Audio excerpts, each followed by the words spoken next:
అందరికీ నమస్కారం. శ్రీ ఆదిశంకరాచార్యులు వారు రచించిన సౌందర్యలహరి నుండి ఈరోజు 30వ శ్లోకాన్ని మనం పారాయణ చేసుకుందాం.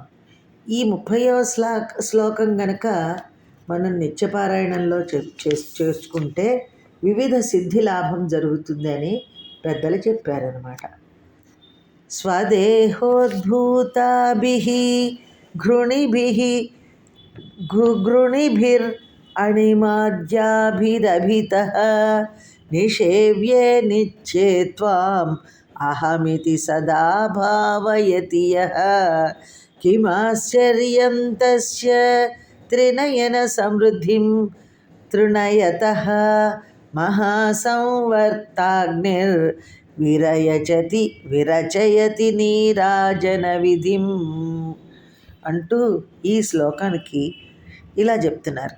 చక్కగా సేవించదగిన అద్యంతములు లేని ఓ జగజ్జనని, నీ పాదముల నుండి ఉద్భవించు కిరణములతోనూ చుట్టూను అణిమ మహిమ మొదలైన అష్టసిద్ధులతోనూ ఆవరించియుండు నిన్ను నీవే నేను అను భావనతో నిత్యము ధ్యానము చేయుచు నీతో తాదాత్మ్యమును పొందు సాధకుడు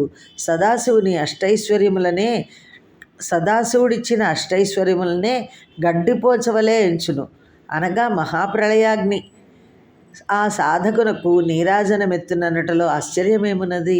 అమ్మ, శ్రీచక్ర రూపమైన నీ శరీర కాంతులు, అందలి ఆవరణ దేవతలు, భూపుర రేఖలు మొదలైన అణిమాది అష్టసిద్ధులను ఏ సాధకుడు భావయుక్తంగా మనసులో ఆరాధిస్తాడో అతడు ఎటువంటి భయము లేకుండా ప్రళయకాలాగ్నిని కూడా నీకు ఇవ్వబడే నీరాజనంగా భావిస్తాడు.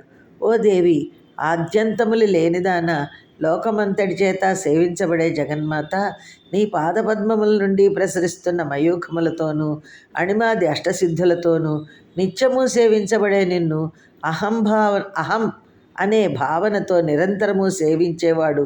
అహం అంటే అహం బ్రహ్మాస్మి అంటారు.